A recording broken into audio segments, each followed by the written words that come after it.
Bienvenidos a su programa de formación Control de derrames y sustancias químicas.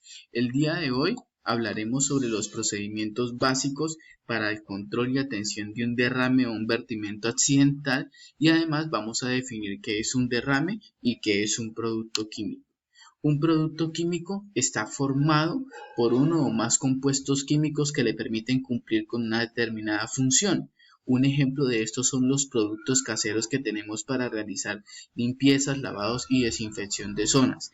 Hay algunas sustancias químicas que pueden estar compuesto por varios elementos químicos de la tabla periódica. ¿Qué es un derrame químico ahora? Un derrame de una sustancia química es una situación en la que un producto químico se ha vertido de manera accidental y se ha tirado al suelo. ¿Sí? Algunas sustancias químicas pueden ser muy tóxicas y van a requerir de un procedimiento mucho más complejo como el que ustedes ven en la imagen o con el que están familiarizados. Hay otras que dependiendo del tipo de sustancia que nosotros manipulamos comúnmente, el nivel de riesgo es mucho más bajo y podemos hacer un procedimiento como el que ven en la imagen. ¿Qué es un control de derrame? Vamos a hablar sobre los pasos o procedimientos y recomendaciones de seguridad para realizar un control de derrame. Siempre es importante que se tengan en cuenta y no se salten estos pasos, así el nivel de riesgo del producto sea mucho menor que otros. Ya ahí lo que cambiaríamos en ese caso entonces serían los elementos de protección personal y los equipos con los que realizamos el control de ese derrame. Pero el procedimiento siempre debe ser el mismo. Lo primero que vamos a hacer es evaluar el riesgo. Para evaluar el riesgo es muy importante que determinemos e identifiquemos cuál es la fuente del derrame. ¿Sí? Vamos a identificar la fuente del derrame, vamos a identificar el producto químico. ¿Sí? Si uno no está familiarizado con ese producto químico, no lo conoce y no hay información acerca de ese producto químico, lo mejor que puede hacer es contactar a las autoridades correspondientes. Pero si el producto químico está etiquetado como el que ustedes ven en la imagen, además de eso, el producto químico tiene fichas de datos de seguridad, hay recomendaciones del fabricante a la mano para poder hacer la limpieza y el control de derrame y tenemos la capacidad operativa para hacerlo con los elementos de protección personal, podemos avanzar entonces en el procedimiento. Lo segundo es utilizar la ropa de protección. Hay que verificar que de acuerdo a las recomendaciones de fabricante y la naturaleza del producto, de la sustancia en ese caso, pues el elemento de protección personal, la ropa que vayamos a utilizar, sea la adecuada, ya sea un traje encapsulado de válvulas o sea un traje que podamos utilizar con una máscara de filtros o sea un traje que simplemente al ser antifluidos me sirva teniendo un control de uso de tapabocas o monogafas. Pero esto ya nos lo dirá el fabricante por la naturaleza del producto y el nivel de riesgo que este me puede generar a mí.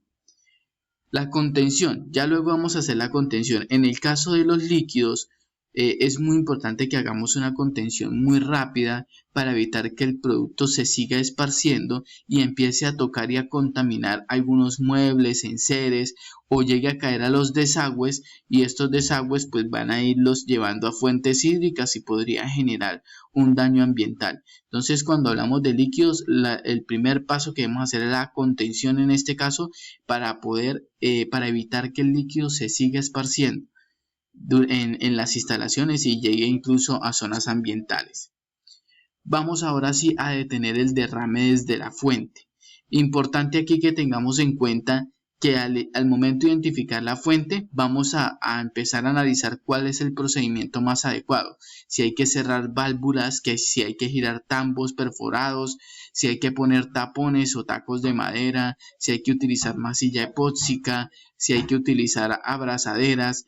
Entonces es muy importante que aquí identifiquemos de dónde es la fuente para así mismo saber cuál es el equipo. Puede ser que el control del derrame en la fuente sea simplemente levantar un recipiente que se había volteado, pero sí debemos luego de hacer la contención ir a hacer el derrame, ya con los elementos de protección puestos.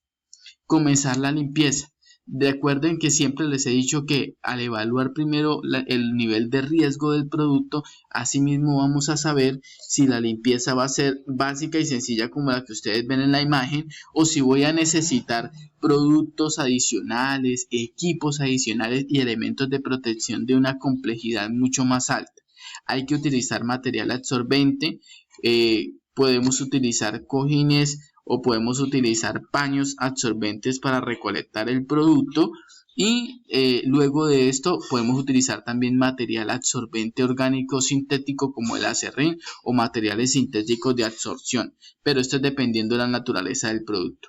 Si ustedes al momento de hacer el control de derrame se dan cuenta que el producto o el derrame lo supera en su capacidad operativa, o ustedes no están familiarizados con la naturaleza de este producto, lo mejor que pueden hacer en este caso entonces es llamar a las autoridades correspondientes para que ellos, con sus trajes y equipos hazmat y de materiales peligrosos, puedan entrar a hacer la contención de ese derrame, y usted evite entrar en contacto primero con sustancias que van a ser muy tóxicas y dañinas para su vida y para su salud, y además de esto va a evitar mayores daños ambientales.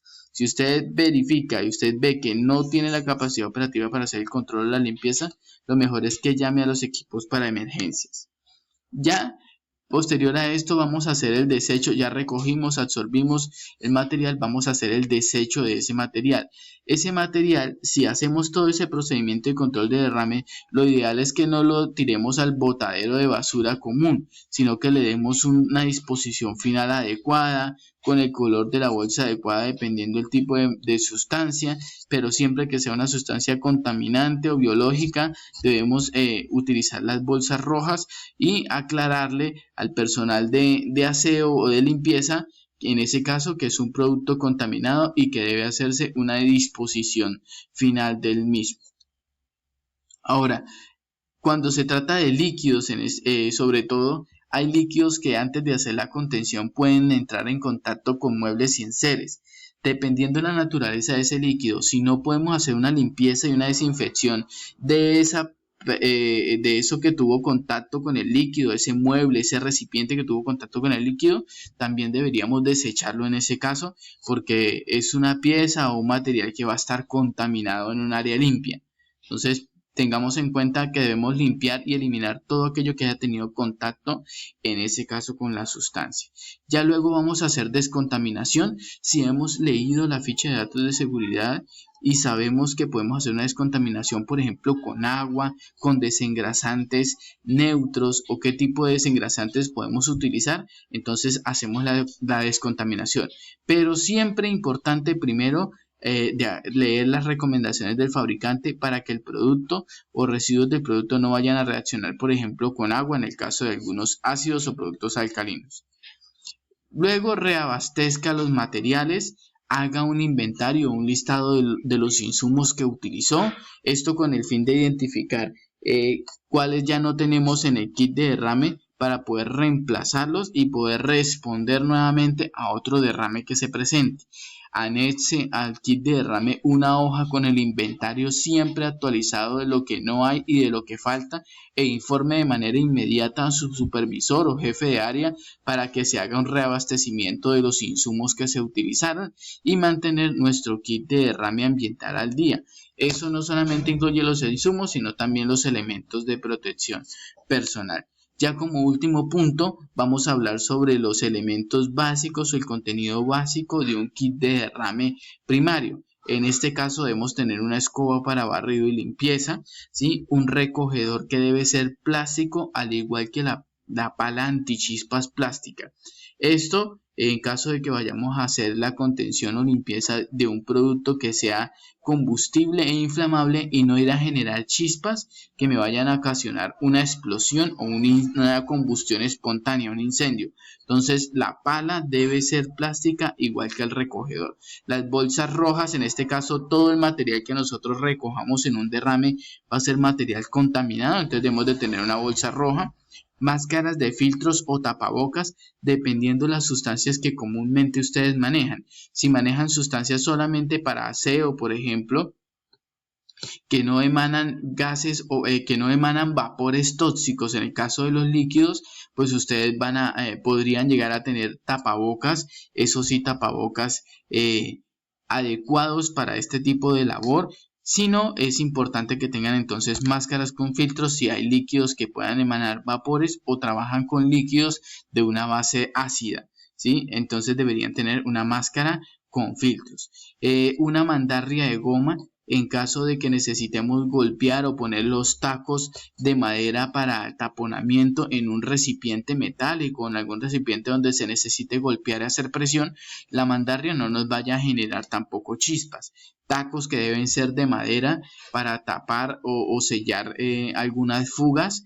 Pueden ser en tuberías o en recipientes metálicos, contenedores metálicos, cinta de acordonamiento para asegurar el área y que no entren personas curiosas y menos sin los elementos de protección adecuados, unos guantes de nitrilo, siempre deben ser de nitrilo los guantes, no vayan a utilizar látex o vinilo porque se van a degradar muy rápido. Desengrasantes biodegradables, esto con el fin de luego hacer una limpieza y desinfección del área con productos que son biodegradables y no contaminantes. Recuerden que el objetivo primordial de esto es evitar la contaminación ambiental. Material absorbente sintético u orgánico, ustedes los ven ahí en la bolsa transparente, que puede ser material sintético absorbente como arenas sintéticas o material orgánico natural como el acerrín, que es utilizado como material absorbente. Pero esto después de identificar la naturaleza de los productos que vayamos a limpiar. Si son combustibles, no es recomendado entonces hacerlo con acerrín. Material absorbente, paños absorbentes para hacer la limpieza, como vieron ustedes en la primera imagen, recoger y absorber todo el líquido que se derramó, y los cordones absorbentes oleofílicos para hacer la barrera de contención. En los kits de derrames es importante también anexar o tener un chaleco que refleje visibilidad, que sea visible, y unas gafas para la protección ocular también, y no ir a exponer nuestras vías oculares a vapores que pueden ser tóxicos y ocasionar lesiones. Muy bien, muchas gracias. Esperamos que esta información sea de su ayuda.